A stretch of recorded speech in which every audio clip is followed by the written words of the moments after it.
Good morning, everyone. I found myself a gear puller, and look at that.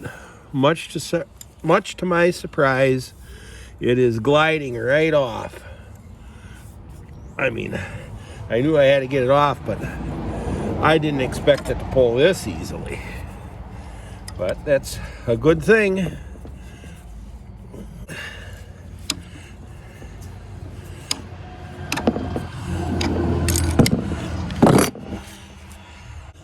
So there, that's off.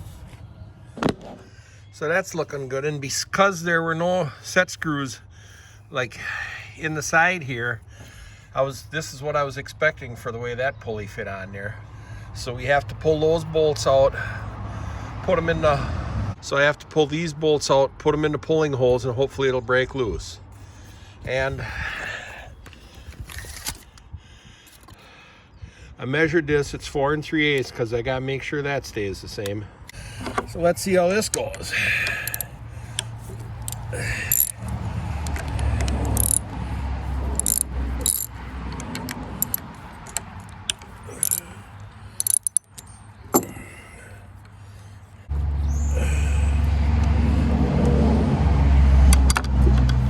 Lube the threads a little bit.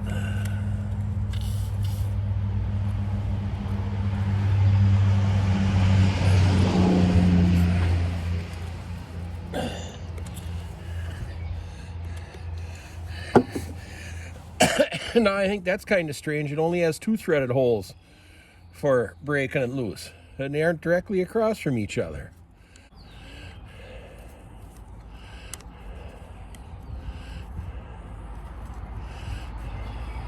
I was expecting to see a third one down here. I'm sure most of you were too.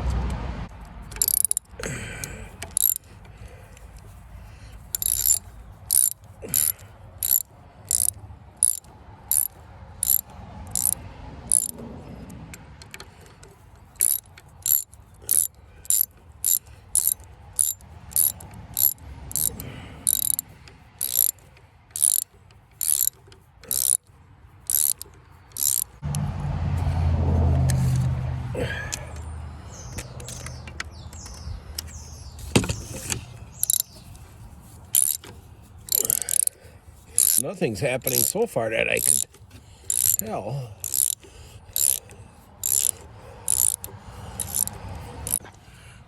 I don't know. I should have measured the collar from here to here to see if it moved.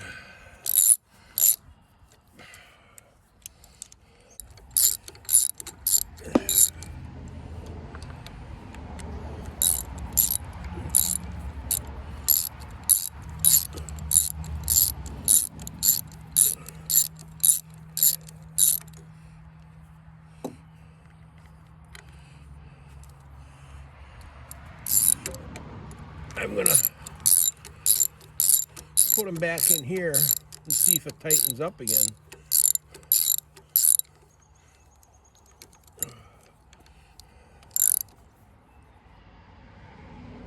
No, I don't think it moved.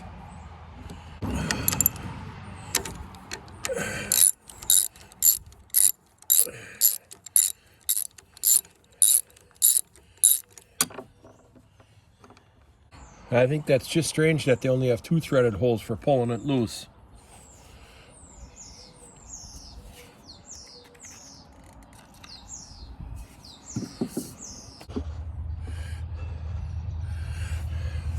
Well, now I'm trying it again, and something's moving. I think the pulley's moving in. Yep. So that's a good sign.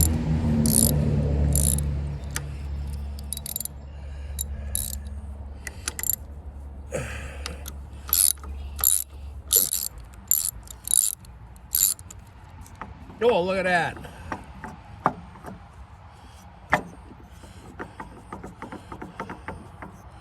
Now I have to see if that collar will move.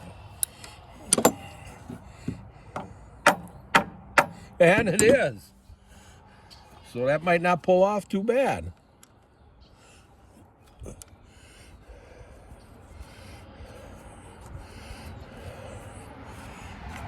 I should never say that before it's off, though. Look at that.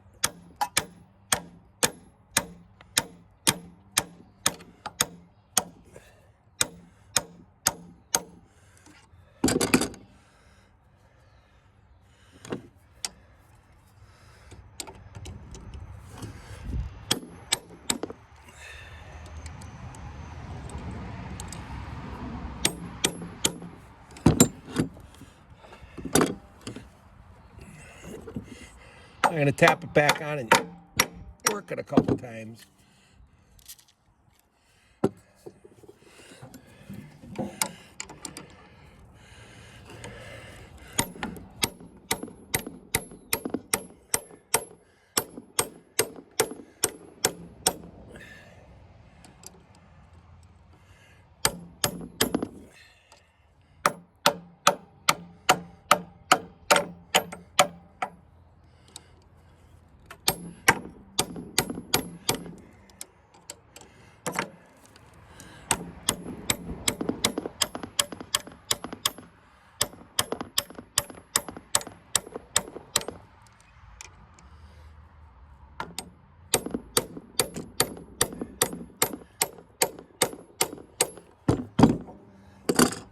Let's see if we can get a couple screwdrivers in there.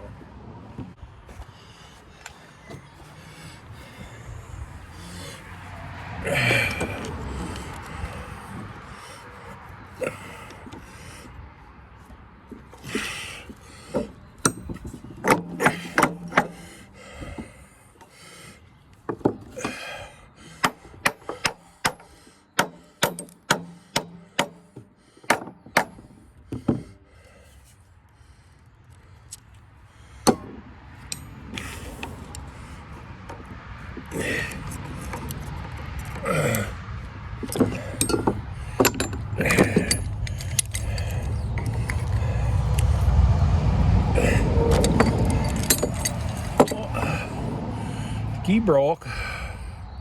Piece of the key came out.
Sorry, I have the camera mounted on the table I'm working, so it's shaking.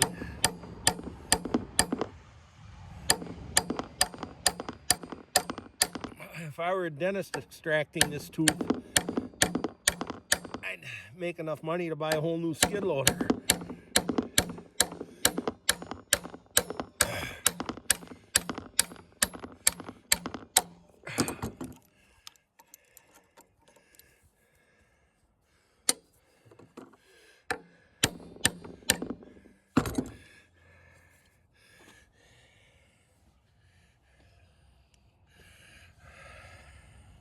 If you like the story, when I had my wisdom teeth pulled, I had an older dentist do it, because my dentist says, do you want someone who just goes in there and pulls it out, or you want someone where you got to come in for a consultation and everything first? I says, no, I just want to go in and get them pulled.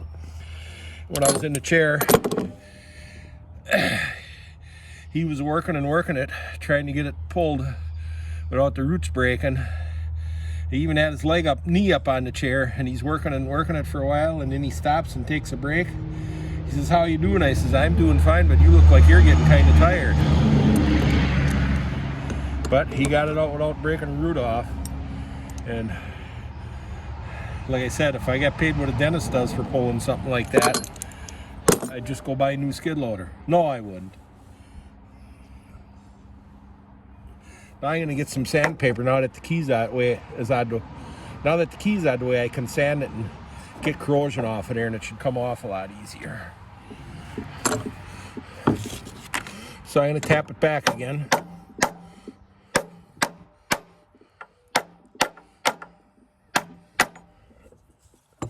Oh, yeah, there.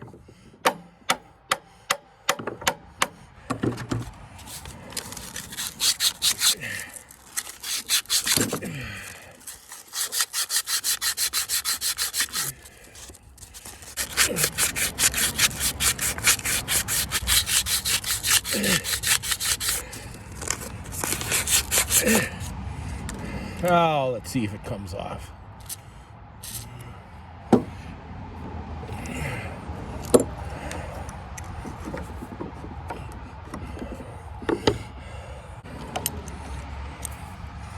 If it doesn't pull easy now, I'll put the puller on it.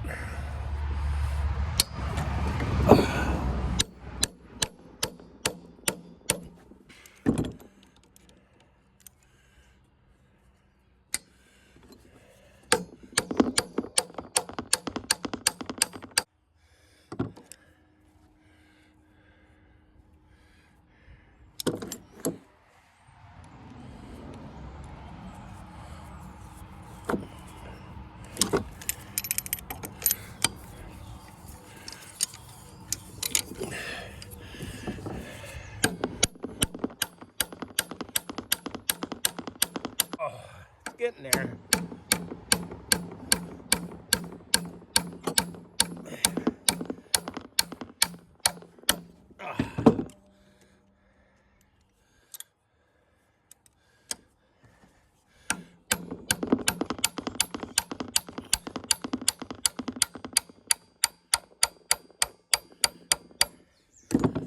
And it's off.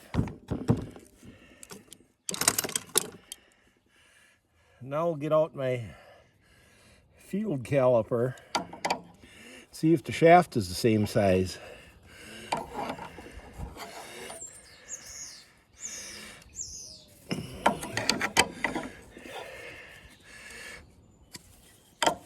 Well, that one doesn't get big enough. We'll get the bigger caliper.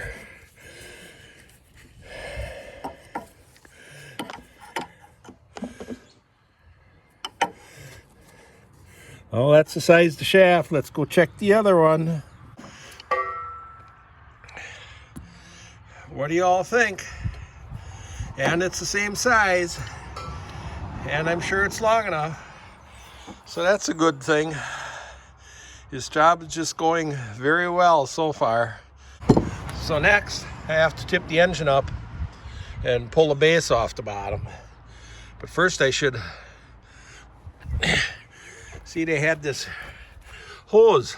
That was nice. So when you drain the oil, you didn't make a mess all over the skid loader. But so first I should put a drain pan under here and break that, open that valve and see if anything runs out.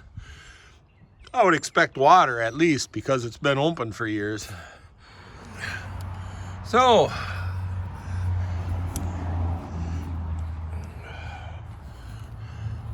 let's turn this valve and see if anything comes out of that hose. And there comes water, which was to be expected.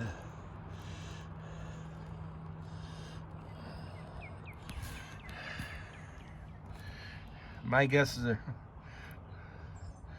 there may be a good amount of sludge in here too. I may have to take that hose off so I can poke a wire up in there.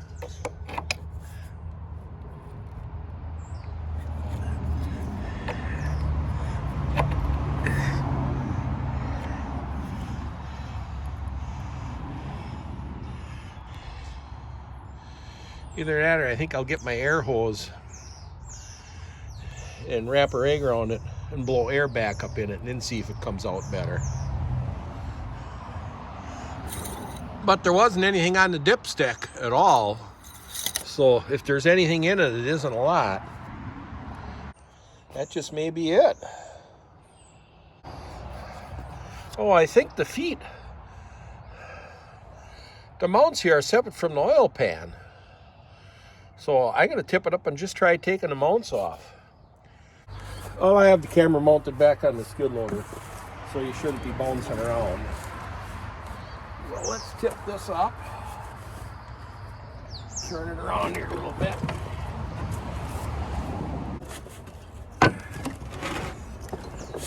And we'll take these engine mounts off.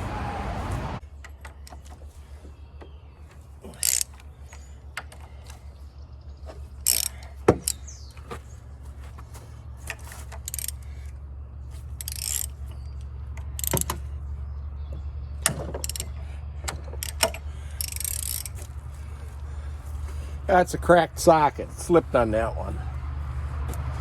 I should just throw it away.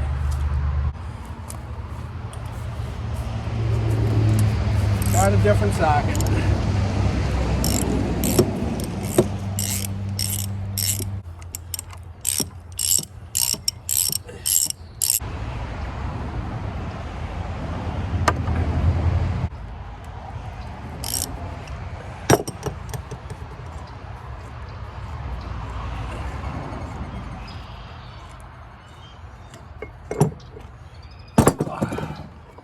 And there.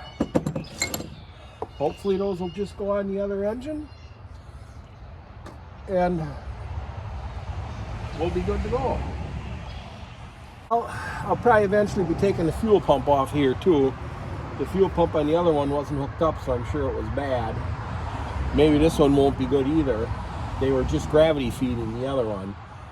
But, you know, actually, for the carburetor to work properly with the needle and seat, if it was meant to have a fuel pump with pressure, they generally don't, if you gravity feed them, they generally don't get enough gas because it affects how much, when the needle will open, how much pressure is behind it. But I think we're done with this for now. Yeah, I'll get it out of the way. It's starting to get a little more exciting now because now it's time to pull the engine off of the wood splitter. So let's get at it. Time to get this out of the way.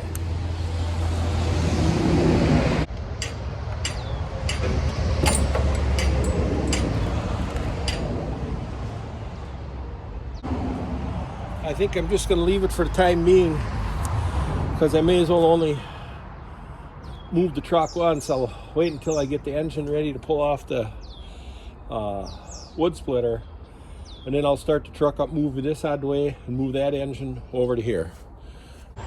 Now to pull this engine, all I should have to do is disconnect the gas line and take the 4 mounting bolts off on the 4 corners, and it should lift off of there. But then to set it up for in the skid loader, I gotta take the screen off. I don't know if that end of that crank screws on with the nut that holds the flywheel on, but I think it probably does. But if it would be part of the crankshaft, I'll just cut it off because I'm not going to use it. I got to take the air cleaner off, and I'll have to take this gauge cluster off. So I think I'm going to start to get this ready for in the skid loader where it sits. And by the way, I'm thinking I'll put one of my extra 2-cylinder Wisconsins on this wood splitter. That should be an easy mount. But that's not what I'm concerned about right now. See, I carried a chair around. I'm getting to be an old man, and I like sitting on a chair or stool whenever possible. Let's see if these screws will come out. Good luck. I mean, I've had first one.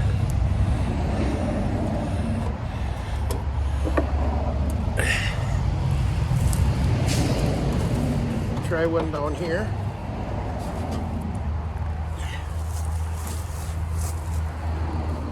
Ah, no luck.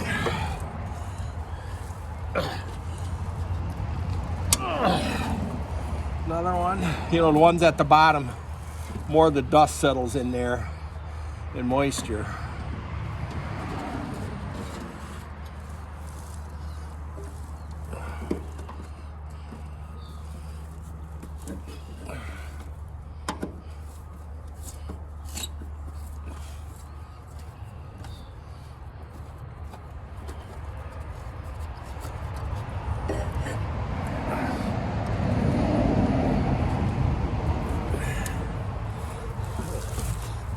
There's two on the bottom now. Let's see if this one on this side.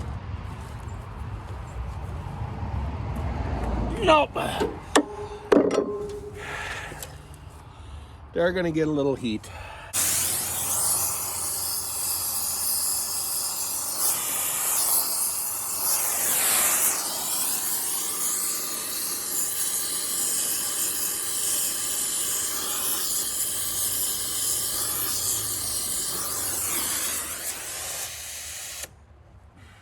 Let's see if that is enough. Yeah, this one came right away. And so that one. Maybe just tapping on them would have been good enough. When I get this off, we'll see what that extension is. I think it's part of the nut that goes on the end of the crank. Don't want to touch those screws yet. We'll just let them drop.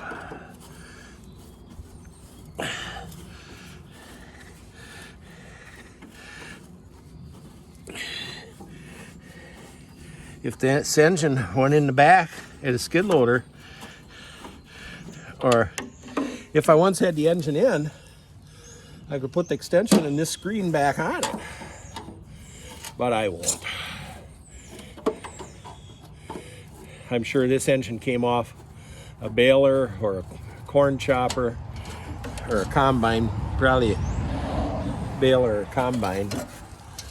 And that's why they wanted a bigger screen for all the leaves.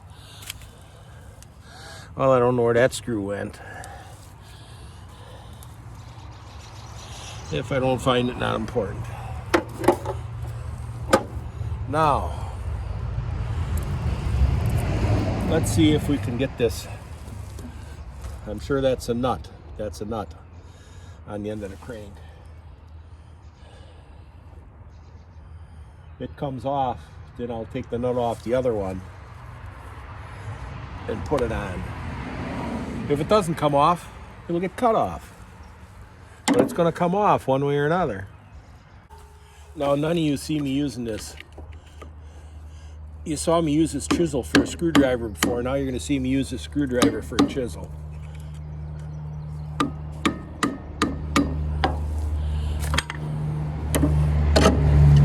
And I looked at the other engine, and it's a right-hand thread, so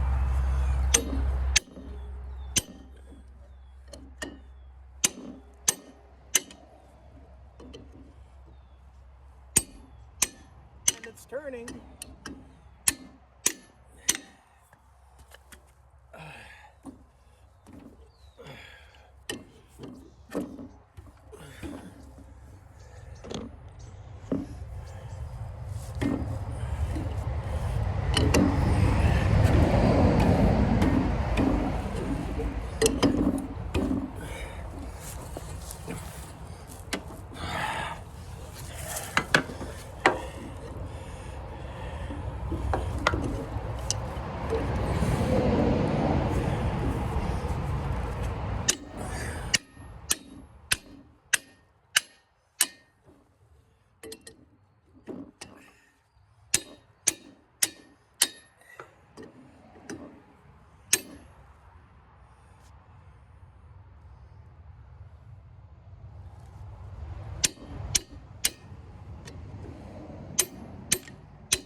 it's just going to be coming off that way all the way.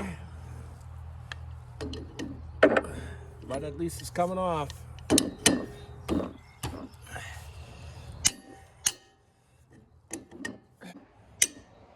Oh, it's coming easier.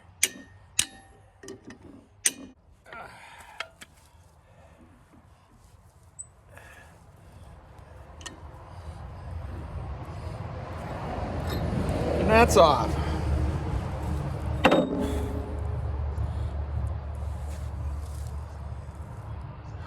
Now we'll see about getting the nut off the other one. I probably don't have a deep enough impact. I probably don't have a deep enough socket. That'd make it real easy with the impact. I gotta go look, see if I have any sockets that'll reach on you. I have a deep enough socket that's big enough for that. I see it was put on with a chisel once before. But for now, because I'm never gonna hand crank one of these. Not that I couldn't, but I'm just not gonna do it.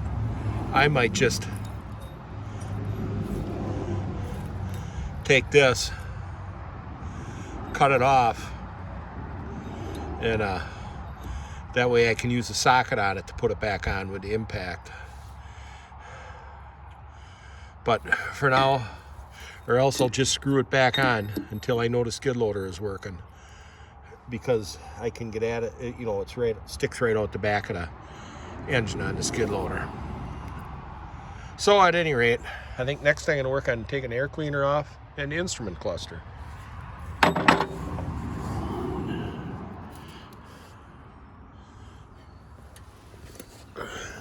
I found that screw. Let's see if the screws will come out for that. I'm thinking they're just sheet metal screws, because I don't think you'd be able to get at nuts on the other end. But you know how manufacturers do stuff.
Well, I won't be using this starter button because it'd be electric activated solenoid, so I'll have a starter button for some project. And probably better than any new one you can buy now.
Got to disconnect the throttle control.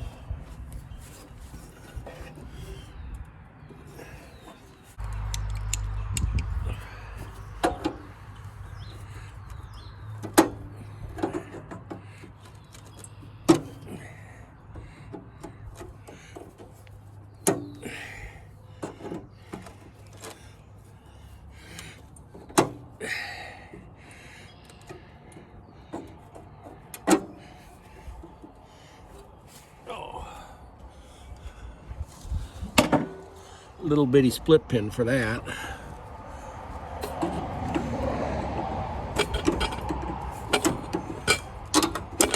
Have that off.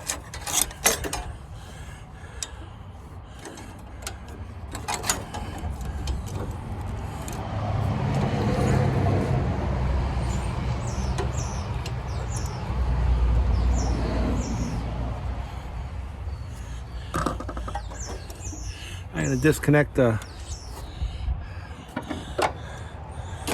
well, that was the throttle control to the governor. Now it's the linkage from the governor to the carburetor. So I'm going to take the carburetor off because that'll need cleaning, and because this has a different manifold than the other one, I need it out of the way, I think, to put the chain in for around for lifting.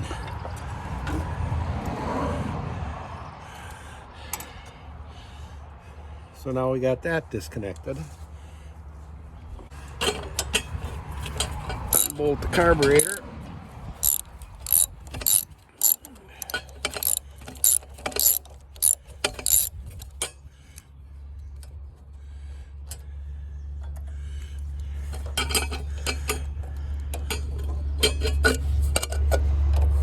Oh, can't get up.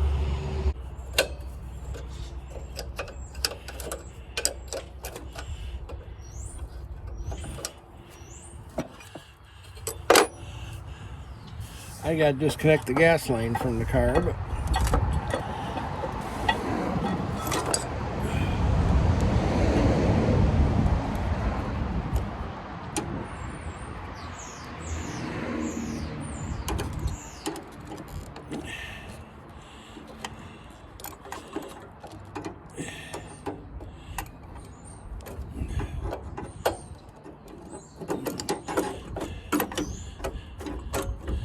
That line is still soft enough to come off of the fitting.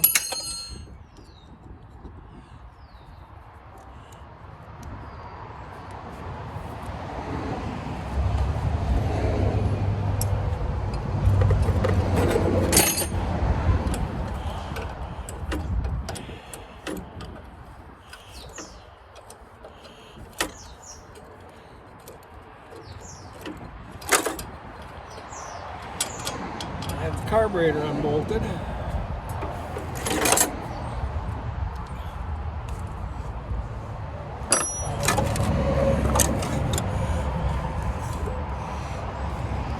Disconnect the generator wires.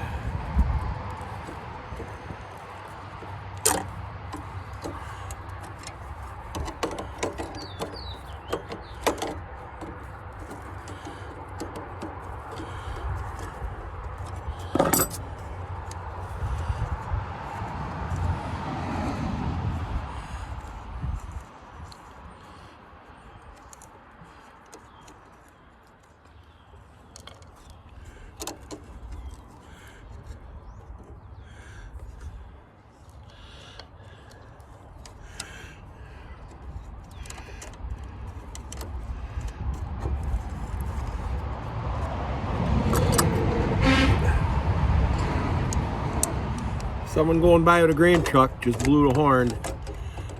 I think it's the guy who bought my 830 case that I bought last fall.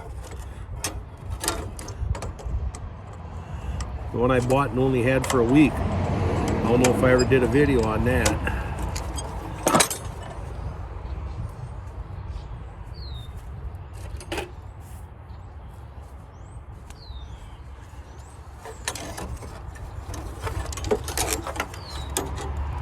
Because the key switch, well, I'll probably get a key switch for it again that has a start position, because there's a place to mount that. I might even have one off one of my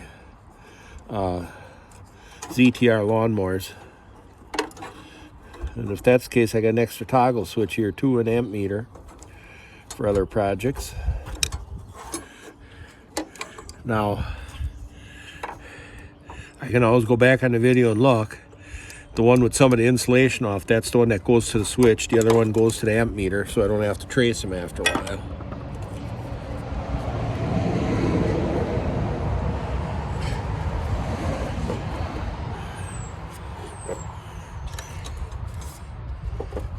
I'll see if this cable is going to pull out of there later on. It goes to the starter. I'm sure it will, because that'll go forward up on the skid loader. Now this whole carburetor and there. Oh, yeah. This all came off. This all came off together now. I don't know if I'll be using this carburetor or the one off of the. I'll probably use this one. Now the air cleaner has to come off. So now I'm to the air cleaner.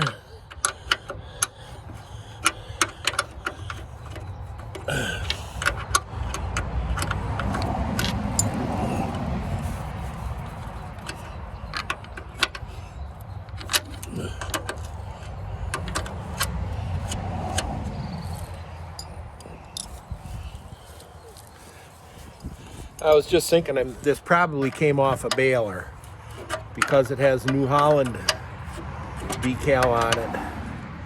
And New Holland was known for their balers. I don't know if I've ever actually seen a New Holland chopper or combine back in that era. So it probably came off a baler.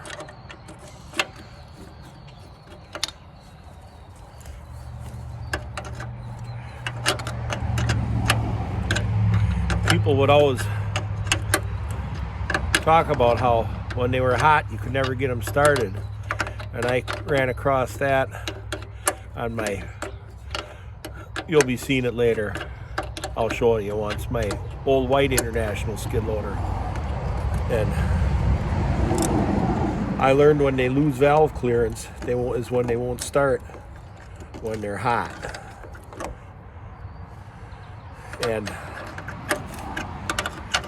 even though they're hot, when you pull a choke, then they'd fire, and then you'd have to push the choke in immediately or they'd flood. And I always figured it was because the raw gas going in there would cool the valve to make it shrink a little bit.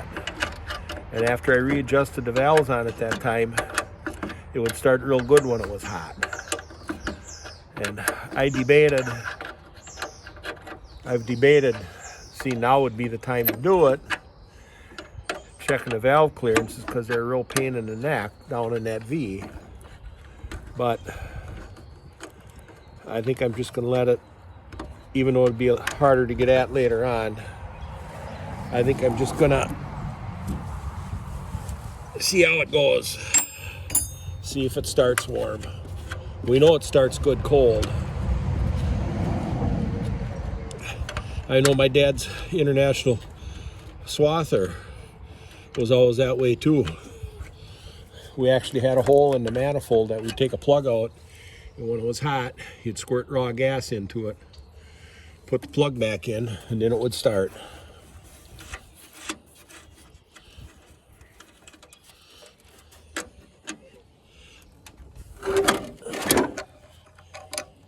And the air cleaner's off.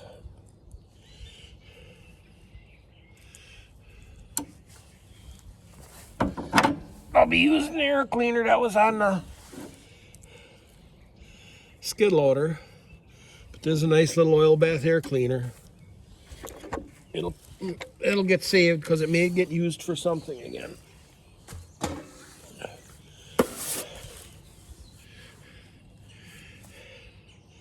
Now we're going to try the engine mounting bolts. I have a little bit of time left, not much.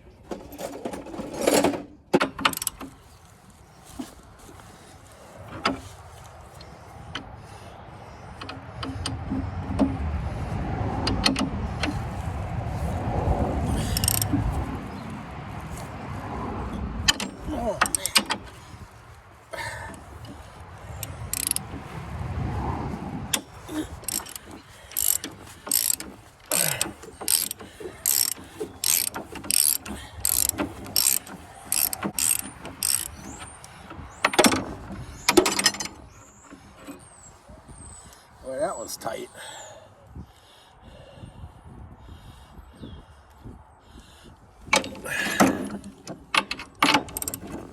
Oh, this one isn't.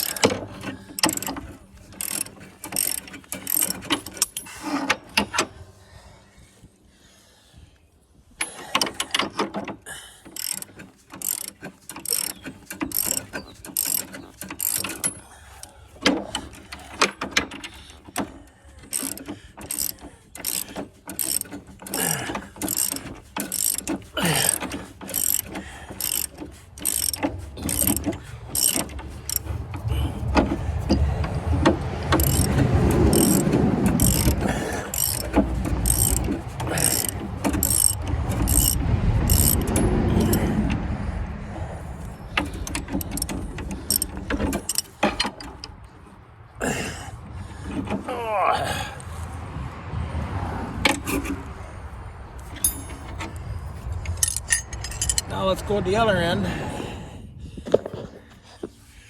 don't know if there's going to be too much in the way for you to see here, but I'm going at these two bolts now.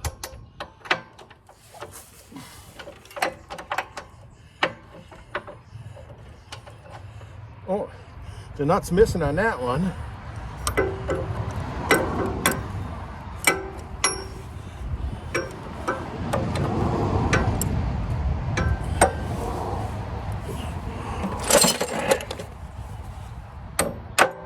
We don't have to worry about that one. That one was easy.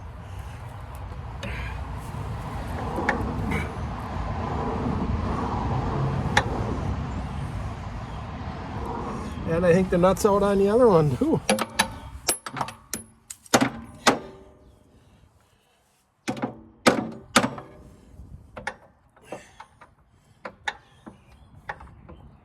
No, there's a nut on that one, but it's a smaller bolt. And it's loose.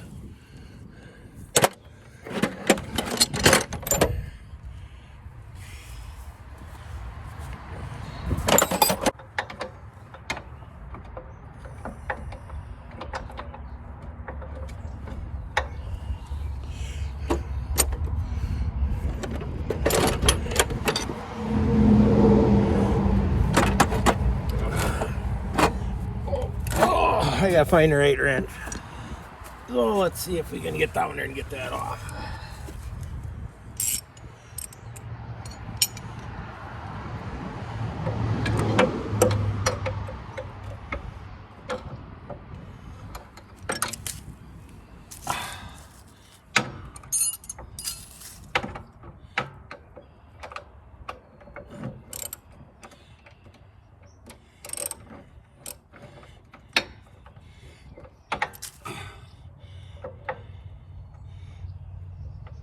I'm actually turning it off with my fingers.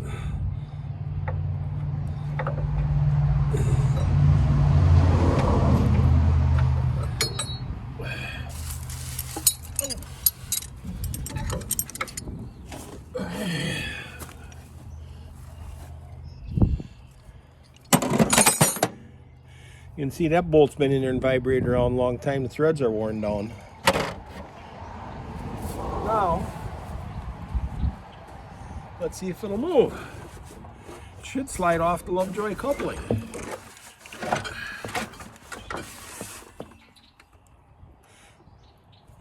And it moves.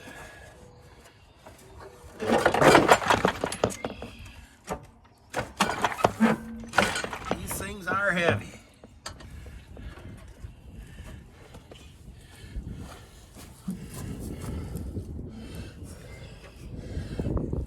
Oh, save the nuts they used for spacers because they might get used to put a different engine back on. And I think it's ready to be lifted out of there.